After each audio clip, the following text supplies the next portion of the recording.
Welcome to Tavern Talk. We are a full spoiler live talk show based on the epic fantasy series Wheel of Time by Robert Jordan. My name is Ryan. Joining me as always is Jansen the Gleeman. Brother Dan is backstage getting technical demons taken care of. We have a great show for you tonight. We are going to be discussing all things the age lace. The turning of the wheel, ages coming past. What are ages? What's the significance? And then we'll probably get in a lot of fourth age discussion. But hey, there he is, Brother Wheel. Welcome, everybody. It's good to see you all. I see Wadaholic Aussie. I see Mr. Stowy, Uber Experiment, some of the old faithfuls. Thank you for joining us. This is a big day.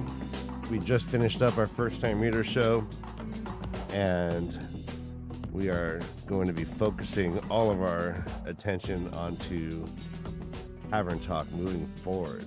So we have a big announcement we'll get to later. But before then, let me talk to our co-host, Brother Dan Jansen. How y'all doing? Doing well. That's good to hear. I'm great, Ryan. Dan, how are you? I'm well. We lost our last soccer match right before we that went was live. disappointing. That's always, a gut punch. But we'll continue, Dan. We're in Division 2 of FIFA. We're crushing unless we're not crushing. And then we are then so crushed. And then we get crushed. Hi guys. So we're here to talk about what is not in the books, what is alluded to, what is suggested. We have different ages in this wheel. We've only physically experienced one age in the books, which is the third age, called by some. But we experienced the end. We experienced two ends of an age. Am I correct? Yes.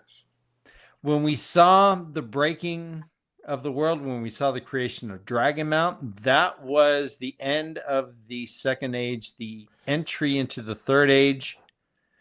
And then with Tarmageddon, we left the third age and entered the fourth age. Yeah. These are... Brother Dan, real quick. Brother Dan, I actually think more specifically, it wasn't the making of Dragonmount. It was the time period when all of the male Aes Sedais were going mad. They continuously destroyed the world, and I believe that created the turning of the age. Let's bring our friend Dadswain in. Yeah, hello. Happy Sunday. Oh, happy Sunday. Jesus, I hope you have good internet in your... in the greenhouse. Yes, in the gazebo. I'm gonna join you guys from the forest. Perfect. So it's interesting that. Go ahead. Is it Ryan? Oh yeah. I just want to continue. I wanted to see what Dadswain's thoughts. Jansen or Dadswain, last turning of the age from the Age of Legends into what we're reading in the books. Was it the moment Rand became a mountain, or was it the time period after when the male Aes Sedai were going nuts? Well, I think that we hear about it in a couple of different people talk about it in the books. I think first we hear Moraine talking about it to Egwene in the forest when they are fleeing the Trollocs from Emond's Field, and she talks about the male Aes Sedai and whether or not they were evil, things like that. Later on, she also talks about it once they find Loyal, and they speak about how some of the Ogier kept some of the male Aes Sedai in the aesthetic, which some, specifically the Red Aja, thought that it prolonged the breaking of the world. And Moraine speaks specifically that the breaking lasted until the last Aes Sedai died. Male Aes Sedai died. Mm-hmm, mm-hmm. So I think that at least as far as Aes Sedai are concerned in the books, they consider that the end of that age. And at Yeah, this point, this is just like scholarly, right? Like, there's Well, obviously no evidence. Yeah, no and one's that alive. and Yeah. that leads to a great question, Ryan. Do the Aiel who follow a different society, would they think a breaking is at a different part? Or the Sharans or the Shanshan, do they think that the age has turned? Like for them, was it when they traveled back to Ranland? Was that the turning of their age? Or is the age a definitive number, day, time, event? What do you guys think? I think it has to be like a world changing event. So you have, in the book series we have wars, but after, even after Arthur Hawkwing finished his war, it wasn't like and now we're in a new age. Like it was the continuation of that age, but there was something significant about the changing of the world when the last male Aes Sedai died, that they considered that the beginning of a new era or a new world, at least in the mainland. Whether that, I think in Shan-Chan, of course, they probably would have known about the Age of Legends because Luther Pendrag was the one who kind of made, I can't remember. He unified Shara, not Shara. I'm sorry, Shan-Chan. Shan-Chan. Yeah. And so he would have known about the Age of Legends, but I don't know necessarily whether there were, male channelers in Shan-Chan that were going bananas, destroying, their continent as well. And then when that last one died, they were like, a new age or something like that. So then couldn't we say that it was when the taint was applied that the age changed? And it's not the interim destruction, because that's going to last for hundreds of years potentially, but it's the exact when the bore was dug, when the Dark One was released, that was the turning of the age. See, I think that the bore was the beginning of the destruction of the age. Yeah. Because it would have been like the starting of another maybe event, a war, but that doesn't necessarily signify that it changed the world so much until it did. Some wars happened and it was kind of like, oh, this sucks, or the side of the light is losing or winning or whatever, and then suddenly mountains were thrown up and oceans and the structure of the world changed significantly. And so I think that was the culmination of that. The bore opened, signifying, to the ethos that the age was coming to an end. Whether anyone recognized that or not, who can say?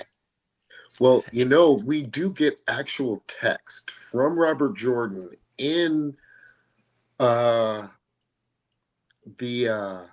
Road to the Spear during the sharing of water. Now, during the sharing of water, when the Ogier come and meet with the Aiel that have been wandering, the Aiel start sharing all their food with them. And the Ogier tell them that they've heard that a new age has become, and that the Aes Sedai are coming together and they're building a grand city, and they have Ogier to build for them. They said that, and they said a new age is starting. And I would think that the beginning of the White Tower was probably the beginning of the age. I would think that might be it. So yeah, and then go ahead. Go on, Dan. Well, it's interesting. It's interesting that we have ages in our time. We have the Iron Age, the Bronze Age, the Renaissance Age, the Industrial Age, etc., the Internet Age, but we don't necessarily have like an exact event that triggers it, right? I mean, Gutenberg's Bible was a major stepping stone for humanity, but it's not necessarily a turning of the wheel. We start using iron instead of bronze. We start using steel instead of iron. We start building buildings higher than 2 stories. These things are gradual, but with this world, it seems like there's specific events. We've also pretty much invented Quindiar as well. Go on. We've pretty much invented Quindiar as well with titanium. Did we invent it or discover it? We I sang don't it. know. Titanium? I don't know. Titanium is an element. It is? Okay. Yeah, then I guess we found it. So Waterholic makes a good point. He says, you assume an age is global.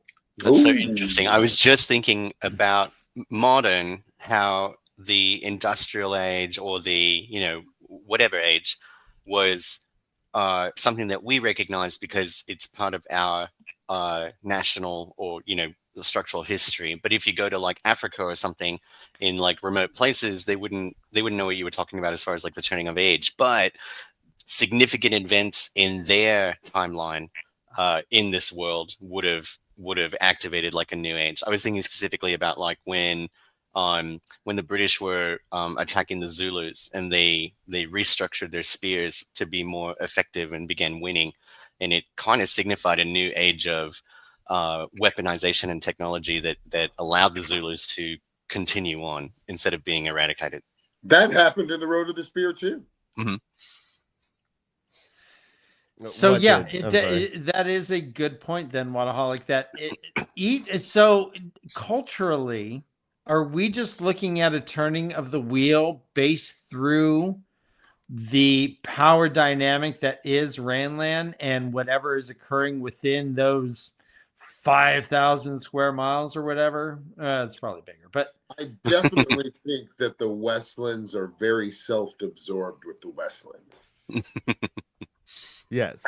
Yeah, and even significantly like portions of the Westlands. Because, I mean, thinking about this, though, because I always think, one thing, and I don't know why this always hits me, but even if you go back to New Spring, I always get this in my head. I remember Swan saying to Moraine, just think about it, Moraine, just think about it. And it was when she was talking about when she was going to become an Aes Sedai and how she was going to travel, even though we know that was not going to happen. That's what she wanted to do more than anything. And she starts talking about Shara and about the lands beyond the Aerith Ocean, and how in Shara no one would get out. And she said, I would have gone and looked to find out. I wanted to see if there may be cities, so we do hear about it, but they're very self-absorbed about yeah. And so as we're talking about this makes me think that this is very much a construct. The turning of the wheel and these ages don't necessarily exist. They are just a major point. So Ryan and I were talking earlier, and we would say, okay, we are probably in a new age based on internet. Okay. However, I agree with that. To your point, Dad Swain, yeah, there's a lot of people that have no idea what satellites are, do not know GPS besides looking at trees and moss and all that shit. Like, so to them, this age hasn't passed. Is this just a human construct that we are trying to attach meaning onto time itself? In a way, yeah, but I also think that the last battle was experienced by the entire world. So that would have been a more significant, everyone is moving into the Fourth Age, versus maybe the breaking of the world was experienced everywhere to certain extents, but at some, maybe some places were not as deeply affected or deeply reconstructed. And so then they would say like, oh, that was crazy, but it doesn't mean we're in a new age, or how, whatever that is. Right. So, if a wheel spins in the woods and no one's there to see the turn. Well, this is also very, what I'm about to say is very controversial to some people. I know, I've heard it before, but however, keep in mind that we're talking about Robert Jordan's The Wheel of Time, and in The Wheel of Time, the creator and the wheel have more of a direct involvement than they do in our time that I have seen. All right, go build on that. Well, in our time, we have things like, in our universe or where we live, we have people who believe in things like Jesus or like Allah or like many, many other gods that other people believe that are out there, and during our different times in our historic lives and human history, we've had people like the Greeks, like the Romans, who had multi deities all over, and some others still do. I'm not sure if they had. Well, they believe that their Nakomis have shown up and done things and affected the world in different ways. All unbelief, and there is nothing wrong with me saying the truth that the definition of faith and belief, like faith, is the belief in something that you have no proof of. Yes. Now, in the Wheel of Time, we have proof. We have things that have happened that more than one person has seen at the same time. Correct. You know, and that, but we also have things that people in the Wheel of Time have beliefs that and faiths, just like we do here. But we don't have the direct involvement, at least the proof of the direct involvement that they had with them. You make a good point. When Rand, they don't believe in fades and Trollocs, but they believe in the creator and the wheel. You know, but they dismiss these things as being other things as being just stories and whatnot. The Forsaken are even just kind of stories that you tell the kids, like saying, "Oh, old Mother Hubbard." Imagine like old Mother Hubbard actually like is there and evil, or I don't know. It's you hear these stories, but with the creator, there is no doubt. There is this just known belief. But everything else, people doubt. They're like, "Oh, fades, get out of town. Trollocs, blah." Well, and you know, we've seen like when you know, one of the Coplans, or was it oh no, it was old Billy Conger, said the Dark One's name. And his whole family came down with yellow-eyed fever, and then all of their crops got rot gut or something. Well, hold on. Well, Ryan has brought this up several times. These are superstitious people, and so if you go, "Oh, the Dark One," and then suddenly you get a pink eye, and you're like, "Oh, Jesus, I shouldn't have said." Oh, I just said Jesus. I shouldn't have said that. Now I'm gonna get pink eye, like that sort of thing. It's like, aren't we dealing with bumpkins who are? We are, but we also see that every time the Dark One's name was used, something bad did happen. That bums me out. Then how would there be dark friends if you know that just saying your boss's name will fuck up your town? I don't know. That's like, that makes it even weirder for there to even be dark friends. So maybe, well, we know that did happen to Billy Conger. At least Nynaeve suspected that he had done it even. Right. She said, I suspected something happened when I saw what happened to his farm and this and that. And Matt said that happened. However, the only other times I believe we saw Shaitan spoken was by Rand or Moradin. Yeah, and actually Morden experiences like more from the Dark One. Like he calls the Dark One like gives him a little fucking 5-hour energy drink. Yeah, he can ask for help. But hold on, did Matt call him Shaitan once? Matt didn't say it. He tried to get Billy Conger to say. He got Billy Conger to say it. Yeah, Matt double dog dare you. But yeah, Matt, which is perfect. That's hilarious that he did that. But, yeah, I think that's interesting too, because I know when I kind of getting back to your point, Jensen, like if I say, you know, Lucifer, like nothing really happens.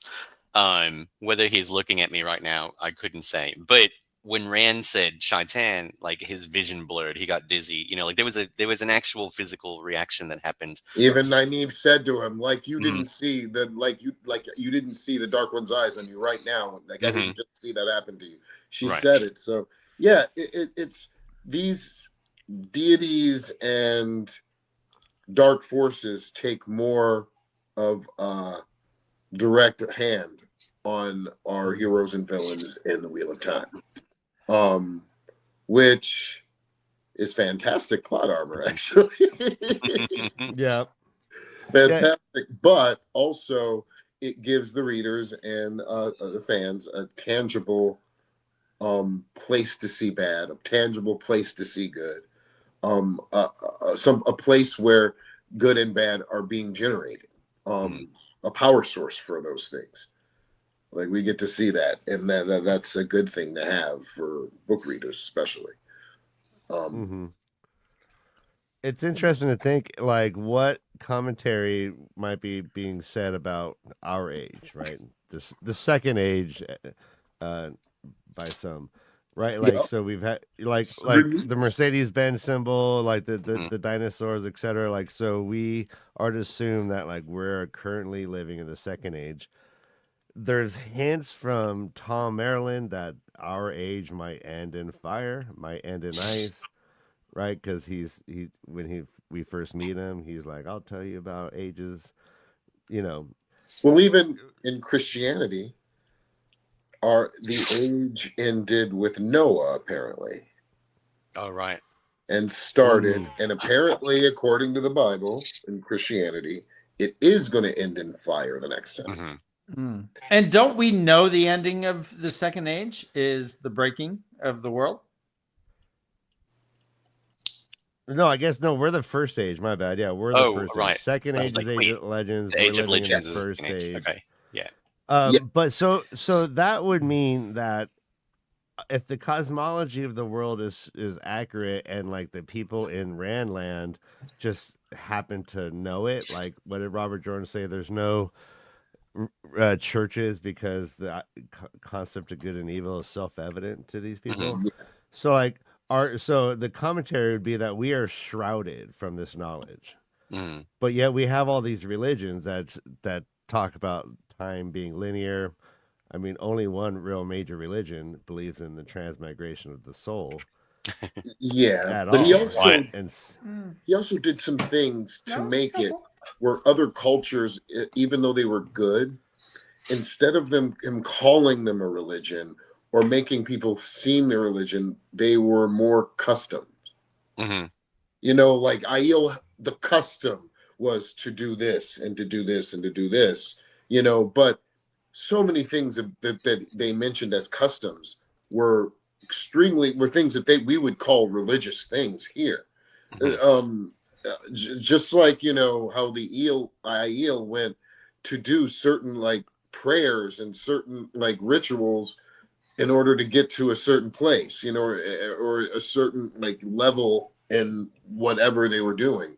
There were so many different things. The Carrie-Annan had different rituals. And he was brilliant if you think about it, and how he took a religion away and the things that he replaced with them. Like the Carrie-Annan, boy, did they love to party.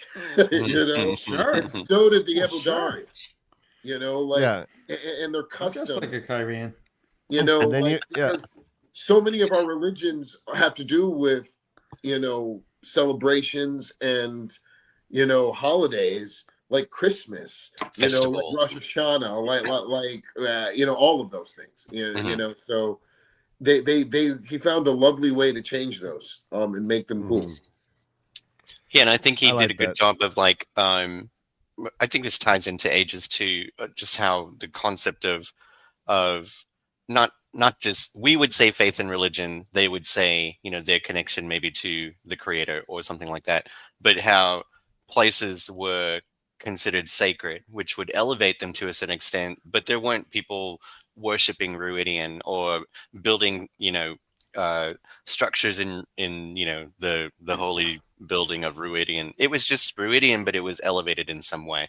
And so they had those sort of sacred spaces. The steading even might be considered a sacred space. Absolutely. And he even made it so Robert Jordan was so brilliant. He made it like other religions here in the world. They have different names for God or their God, or they had different names for the Dark One, and for the creator in the Wheel of Time from the sea folk, what do they call them? The bringer of gales, or Sight blinder. sight blinder. Yeah. Or, what was it? What did the wolves call them?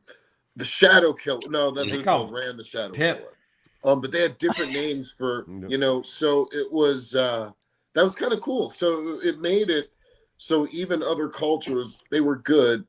He took the religious factor away, but he still made their customs and their culture the way that they made it. And he even made it so some subcultures like the White Cloaks, Mm-hmm.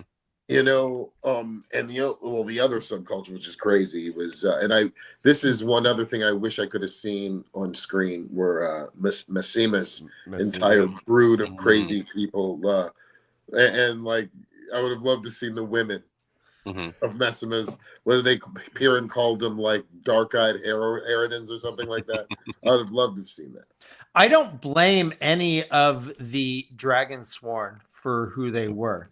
Again, we if you see someone walk on water, you assume he's Jesus, right? And so it's like, oh yeah, if there's someone who is like leading me in the worship of this magical person, you're right. I'm Especially down. at the land where it happens. You're absolutely right, Dan. I would have been a Dragon Sworn for sure. I think I would have been too. You would have been a White Cloak then. But here's so we to your point, Ryan. We have White Cloaks. We have these Dragon Sworn. We have I think it was the Isle of Madmen who all committed unlifing themselves when they tree mulking. Tree mulking was so we have fanaticism without the religious aspect, but it is religious fanaticism. Mm-hmm. We just don't have that label for it in this book series. But what tree mulking did, their mass just genocide, self-genocide. Well, it was the IR that did that, not right. So with the history of the IR is they needed to escape and needed help, did not want to learn how to sail, so they asked the sea folk to take them to safety. And the sea folk took them and made a deal with them, being the sea folk how they are, and they called it the covenant. So the covenant that they had with the IR was to make sure that they stayed safe. The IR made beautiful pottery and things glass work for them, which they sold, making the sea folk extremely wealthy. So they held them up to a great, great respect. But the sea folk didn't know about their prophecy, which was to kill themselves once the hand on Tremalking glowed and exploded. And I remember what was so that? Where did this prophecy come from, Jansen?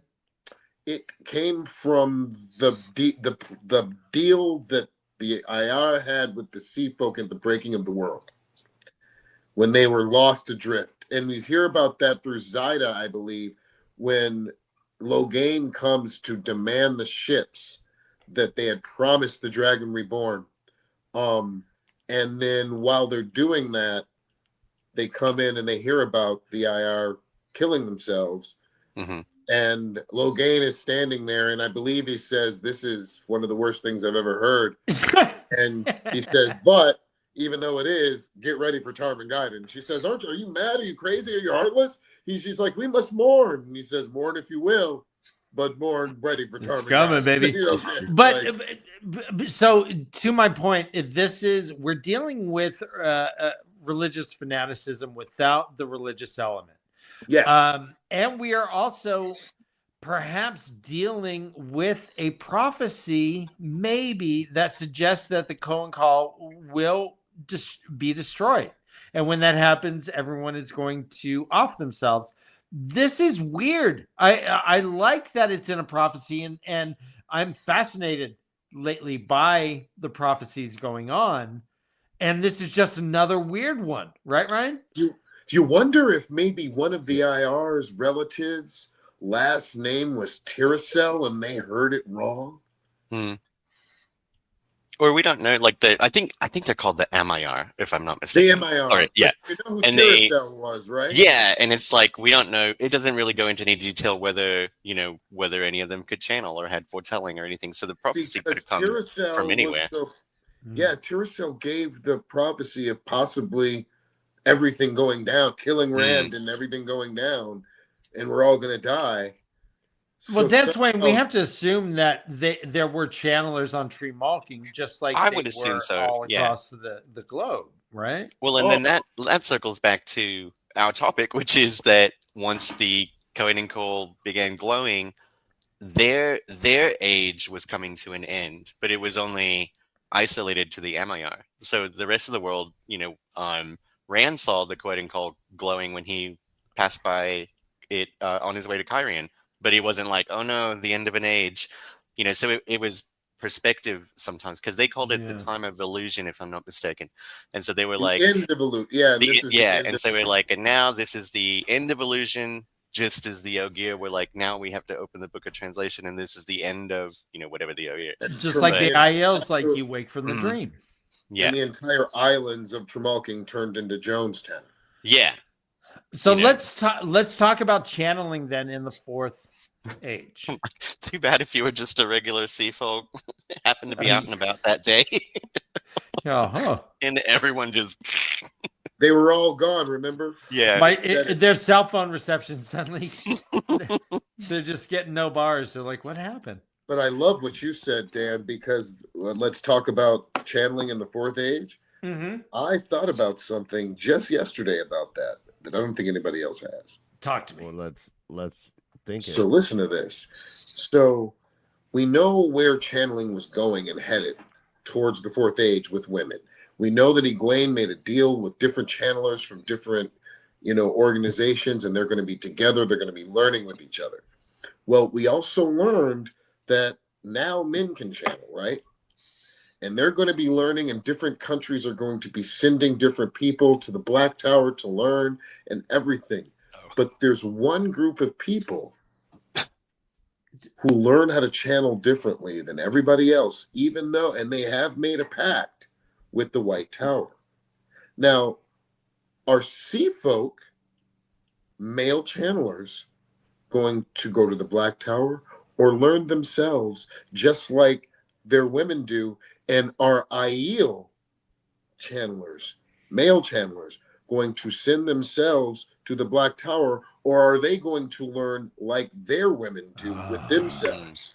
Now, we do know that some men, Aiel channelers, have found a way to make to channel. The only problem is all of them have become dark friends.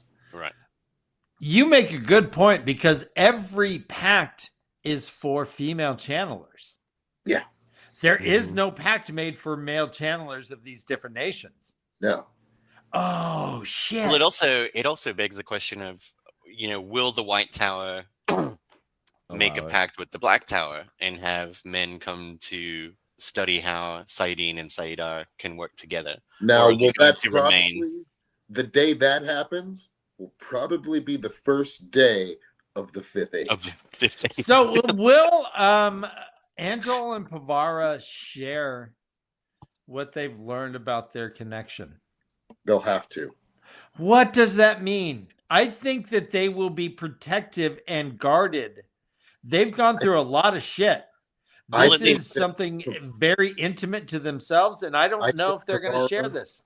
Pavara will tell the Red Aja. The Red Aja, yeah. Only, because that will be the secret that they have with their male channelers that will make them distinctive from the other ones. Yeah, like how each Aja has its own secret weaves and stuff. I wonder. And they're going to have to be distinctive to be an Aja still. Has Pavara's trust and faith in Other Aes Sedai and the White Tower been challenged enough that she will protect Androl? I think she's going to protect Androl in this. I don't think she's going to share this. I think Androl and Pavara have both become different people now, because they are now one person pretty much. Yeah. Well, I think she has loyalty to the Red Aja, at least maybe to the highest. And then as the Red Aja is now accepting warders in men who can channel, then they would kind of be the teachers, and that's how they would disseminate, the information about warders. I don't think that they would go to other Ajas and be like, "Hey, can you tell me about the warders?" That's just not really how the Ajas work necessarily. They do obviously share information, but there's some things that are very protected, and I think that would be because it's a new thing and because it's a Right. specifically Red Aja thing. I think that they would Pavara and Andral would be sort of the teachers in a sense, or they would help teach the Red Aja how And this Mm. you works. remember, Pavara was already highly respected. She was Mhm. already a citizen.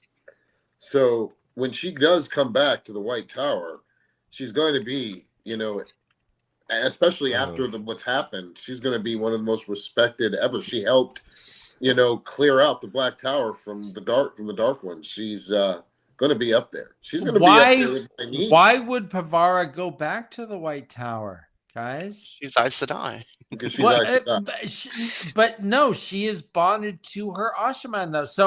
So either one is going to the White Tower or one is coming back to the Black Tower. I And think I they'll do kind of both. think that Pavara is more Black Tower than I White think Tower they'll right do now. both. I think they'll do both. I think that you may be very right that Pavara may not reside in the White Tower anymore, but I think she'll definitely still be. I think if you ask yourself, who is the perfect Aes Sedai, I think that it's not just one. I think that there's a list, and I think Pavara is right up there with them as the perfect Aes Sedai. She stood by her values. She stood by the three oaths. She explained everything that she did and why to Androl, at least not to us, but to Androl. And you understood why she did everything. You understood. And she herself made Androl respect the Red Aja and the White Tower, Aes Sedai, for what she did. She impressed him constantly in the things that she did and her demeanor and the way that she handled things, her speech, everything. I think they'll have to stay in the White Tower because remember that even at the end of the last battle, the Black Tower is a hot fucking mess. Like Logain is going to have to go back there and sort of rebuild it. As is the White Tower, too. Yeah, the White Tower is Mhm. also a mess, but they've got Cad Swain, there too, and they are in all for all intents and purposes they are reunited at least the beginnings of it through Egwene's work that she did. But we also have like Maurice has an Ashaman water. I think it's Maurice or Marana. I think it's Maurice. And then other Aes Sedai have also bonded Ashaman to protect them from what was happening in the Black Tower. So I think for a time, the Ashaman warders will be with their Aes Sedai in the White Tower, but I don't know that their loyalty is 100% that. I think they will go back to the Black Tower or maybe go back and forth. I mean, they have traveling now, so they can do that. You brought up Cad Swain, so let's Me? address her. Dad Swain, I think Cad Swain is like the Mitch McConnell of the fucking White Tower. And instead of putting in like AOC or Bernie or someone, we are putting in someone that is regressive instead of progressive. No, I know I'm hitting you hard. I apologize. But defend Cad Swain as the leader of the White Tower into the Fourth Age. Yeah, I think Cad Swain had. I mean, she is definitely. She can make or break the tower. I mean, she's a legend. She's a whatever. But I think she just in the Senate just walking. Like she the never day. wanted to be Amerlin anyway. But now that she is, I think she has experienced a lot going through the lessons that she learned with Rand, the lessons that she learned with just living the days of the last battle, the lessons that she saw having the White Tower split. She was able to see, the rebel Aes Sedai. She was able to see the loyal Aes Sedai. She was able to see the Aes Sedai who had not made a choice. And she's, been able to gather that information as she does. And so I think going into the Amelin seat, I don't think that her goal, especially learning about Egwene's pact with the Aiel and the Sea Folk, I think that's something she would embrace.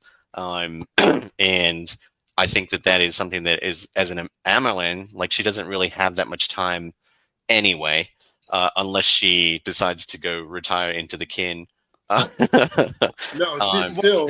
I don't yeah. If think she's reelected, she's the she'll- oldest serving Amberlin. Yeah, she's still got Yeah, some I time, think but she'll be Amerlin for like 5 or 10 years and then die. I think it's Yeah. pretty obvious that the next Amerlin seat is going to be Sharina Malloy, unless she's in Malkir like Nynaeve's dream. But I don't think there's a better choice for the Amerlin than Sharina. So let Even me though ask you, Jensen. Well, Do you think Sharina would- Catswain? Well, let's put a pin in Sharina. Do you Okay. think that Catswain Ouch. is a good shepherd to get to this? I yes, have issues with her. I do for one reason. Aes Sedai are stubborn and they don't listen to each other. And what Egwene said was right. They needed a unification and all those things. Now that Egwene is gone, they need the strongest possible person to keep them together to ride into this new age. And I think the only person who's going to not even deal with any of the backbiting at all and just going to say, shut the fuck up and do what I say is Catswain. Guys, we've had the world saved by 6 or 7 20-year-olds, and we are now handing that world over to a 300-year-old person. Yep. Why aren't we trusting youth? Why aren't we trusting this process of progress? Why aren't we just liberal here? Why are we Because I going think- to I don't think we're handing it over to a 3. I think that the Aes Sedai believe that. But just like the Aes Sedai have always believed that they've been in charge, they haven't. I think that we're handing it over to them, but I think that all of the politics that Cerelia, that Catswin, that I forgot who is it going to be,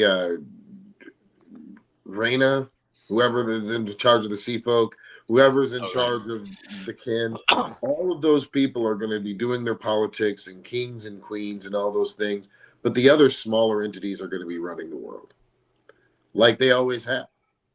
Yeah, I also think, I mean, Cadswain herself knows that her time is short. You know, I think there was even a line where she was kind of like, it would be stupid for me to be to get a warder. It would be unfair to him. And, you know, and she was saying, I think in New Spring, she was saying something like, I may have, 5 years, I may die tomorrow. It's coming. So Right. I think she's very and calculated. She's taking the 3 oaths, remember? Yeah. So her life is half. Yeah. And even if she decides to go with releasing the oaths, that's contingent on retiring into the kin. So she could definitely live out, the rest of her 600 years or whatever, but she wouldn't be able to do it as the Amelin. And I think that she has the mindset of, I'm about to be out of here, so I need to find someone who can, someone who's not stupid, someone who can take the White Tower, where it needs to go. And that's her mindset and her goal, in my opinion. Would the 3 oaths still be a thing? Hell yeah. Yeah, they'd have to be. Yeah. Well, one of them is completely obsolete. You're not going to Although- make a weapon of the 1 power kind of thing. That has not been a factor for 3,000 years, more or less. One of the 3 is just, and that's like having one of our Bill of Rights say, we're not going to have British soldiers quartered in our house. Yeah. It doesn't apply anymore. No, I disagree. Well, yeah, 'cause there's still shadows on. Egwene and Elaine start making Terra and Angreal. So, right? Like, so that talent's coming back. Yeah. Yeah, but the point is not to make it unless it's in the defense of Well, let me Shadow ask you Spawn this. or whatever, Are there which any Aes Sedai who aren't under the 3 oaths right now? there's some Black Aja sisters that escape. So There's several, Well, but there's are there any in the White Tower? it seems like that is a priority to get resolved, though, There's which one- bothers Oh, me, right? There's Theodrin one who has not. Theodrin hasn't No, not that one. Several. There's what's her name? The Egwin's warder. Keeper of the Chronicle. Oh, No, Egwin's there's Warder. one- no, I'm talking about the Aes Sedai. There's one, the most obvious one, who has not retaken the 3 oaths.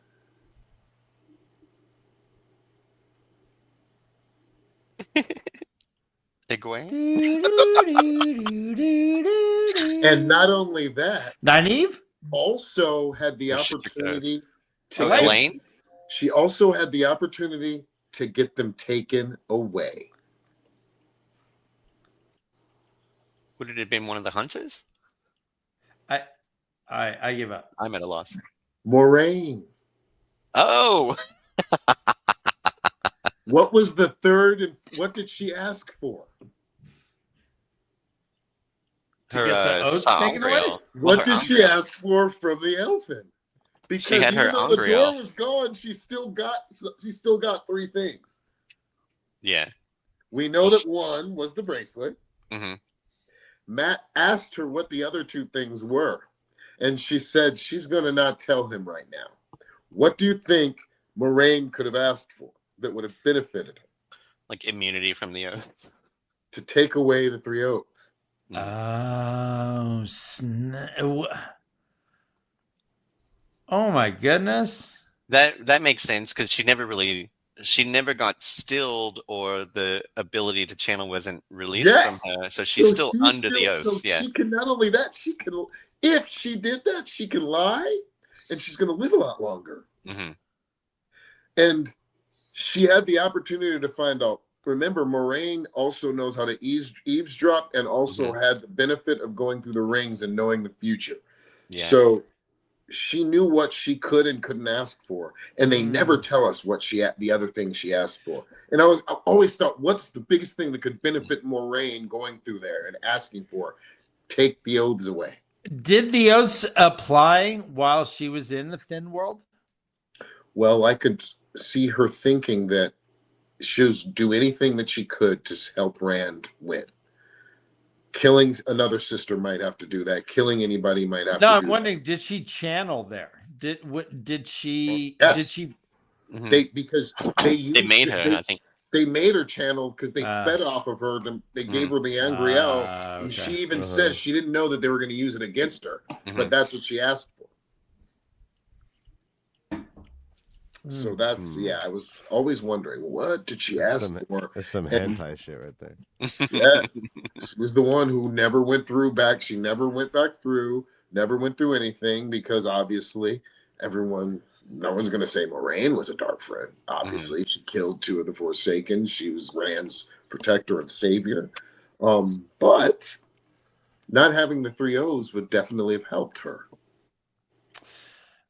That's a great. I like that. Really a lot. fascinating. Yeah. It's kind of odd that we wouldn't have like explored that, because I know. that's just like just even dropping that hint as an author would make the Fourth Age like wild, or like all the things we could speculate about a lying Moraine who lives 500, 600 more years. Right. That has my mind spinning too, because like I was thinking of how Nynaeve is extremely perceptive. How she kind of caught Swan and Liane immediately and was like, "Oh, you two are faking it," and was able to use that, to study Logain and stilling. And I wonder if that were the case, if she would kind of be like, and then find something she could grab from Moraine. That's fascinating. That is I like that.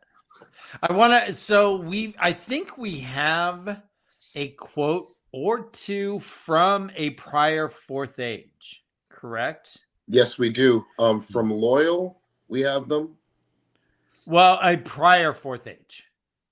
The Loyal quotes, I assume, is present day Fourth Age, but I'm not sure. You make a good point. Well, we have it from his book. We have it from his book. Yeah. Are there prophecies in the Fourth Age? Is there a dragon? Do the Heroes of the Horn show up? What is the differences between this age and that age? Well, we know that Brigitte gets born every, 80, 90 years. So and everyone gets an extra heart on their health meter. Let's go. you gotta believe that some of the heroes that we read about have. Well, we know that Jane Farstrider has become a hero now, so he will start to be reborn again. I can't believe or think that Perrin or Matt wouldn't be. Well, Jansen, the heroes follow the dragon. They asked for Luce Theron, and they want that dragon banner. Yep. And so the question remains, is it just third age or second age dependent? Because those are all people from, it seems like, from Arthur Hawkwing forward. It doesn't seem like there's very many before Arthur Hawkwing, right? Well, I think there has to be. Because now that I think about it, what you just said just struck another thing to me. We were talking, go all the way back to the beginning. We were talking about the pattern and whether or not it was sentient, whether or not the creator puts a hand in like reality or whatever. And then I'm thinking about that banner that you're talking about, the creator himself or the pattern or the weather put a flag in the clouds for them. Right. Yeah, and remember that when the heroes are spun out, like he is Arthur Hawkwing in Tel'aran'rhiod, and he was Arthur Hawkwing in the in the Third Age. But Birgitte also says, I was spun out, and I was Merrin, and I was Lucy, and I was everybody, and so he could be Arthur Hawkwing, and then he could be General Patton, and then he could be George Washington, and then he could be all kinds right. of like, So let's piggyback on. Hold on, Jansen. So let's piggyback on that, Dad Swain. So if it is General Patton, does General Patton eventually get a new name and start following someone else? Because they're asking for Luce Theron. They're calling Rand Luce. They're like, oh, Luce, you always like the chicks. Ha, ha, ha, ha, ha. And it's like, whoa, he only liked the chicks that one age, unless the dragon is all this wheel, this wheel right here, this elephant wheel. If the dragon just, and it's like, here I'm Luce Theron, here I'm Rand, here I'm Jody, and here I'm Buffy, and then it goes back and forth. I don't know how it works, but they only know Luz. Well, yeah, but they recognize him as Luz, and so this seems like it might be age specific. Go ahead. Is it possible though that the next dragon in the next age that the heroes call him Randall Thor? Well, it's also I thought that. Go ahead. Yeah, it's also that they recognized Rand as the dragon, as Luce Theron, because they were called by the horn in that moment. But if they had just been spun out into the world, they wouldn't have the recognition of, look, it's Luce Theron, because they would just be John or Susan or whoever. They also experience linear time. Mm-hmm. Now we know that they do that. So if you can think about this, the last dragon they saw was Luce Theron. The dragon doesn't come out as much as they do. Mm-hmm. So if they experience linear time, like, wow, we've been a bunch of people. Was the last dragon? So yeah, you know what I think? I think in a couple of generations or a couple of births, the next dragon, they're going to be like, I know you, Randall Thor. Yeah, I remember you. I know. And he's like, my name's Jason. I'm Jason. But they get to watch in Tel'aran'rhiod. I mean, Birgitte gave us a really good, foundation on what's happening with the Heroes of the Horn, because she was kind of like, I can't just sit and watch anymore. And they have the prescripts that they have to adhere to. But she was kind of like, if I'm not spun out, I'm watching the history of the world. So I know Luce Theron is here because, I know who that is. And if he was, John the Dragon, then they would have been like, oh, it's John the Dragon. John the Dragon, yeah. Or whoever, like, another age, maybe there is not necessarily a need for a dragon. We don't know what happens between, the 6th age and the 7th age. Maybe it transitions dinosaurs or whatever, but then they could say, oh, it's T-Rex Sedai or whoever. They would recognize from Tel'aran'rhiod, but if they were in the world, they would just be a Velociraptor or another whomever, if that makes any sense. The Velociraptor Reborn? Yes. Okay. The T-Rex Reborn? All right. Brontosaurus channeling. It's almost 5. I've got a hard out with my wife, and we got some announcements we got to get to real quick. Yeah. Yes, thank you for that. Okay, so starting next week, Tavern Talk will change times. We are going to be beginning the show at 10 p.m. Eastern, 7 p.m. Pacific. And Josh from the First Time Reader Show will be officially joining the Tavern Talk crew as a co-host. And we're very excited by that. I've been waiting for that boy to be able to get through all the books and really dive into it with us. He's got an amazing mind. We will begin this new endeavor by going chapter by chapter through the Philosophy of the Wheel of Time book that was published some months ago. Mhm. So if you don't have that already, go pick up your copy. It's going to be fascinating. We're going to have fascinating discussions that will, it'll be wheel time. It'll be philosophy. It'll be heady shit. And we couldn't be more excited to start this new chapter of The Way of the Leaf. Jansen had this idea of talking about the ages because, things end and then things begin. And it seemed very apropos to have this discussion because, yes, we are having an ending and a beginning, and the age lace continues. Did I get that right, Dan? Mhm. Yeah, no, I like thinking of we each have our own individual wheels of time as well, that we can identify where our spokes are. And where transitions occur, where we've grown, where we've turned, where tread has worn off. Yeah. So it's been a marvelous journey. We are going to move into just one live stream a week as 5 years of doing 2 live shows a week amazing. has been quite something, Dan. Yeah, hell yeah. Yeah, you guys are awesome. My back hurts.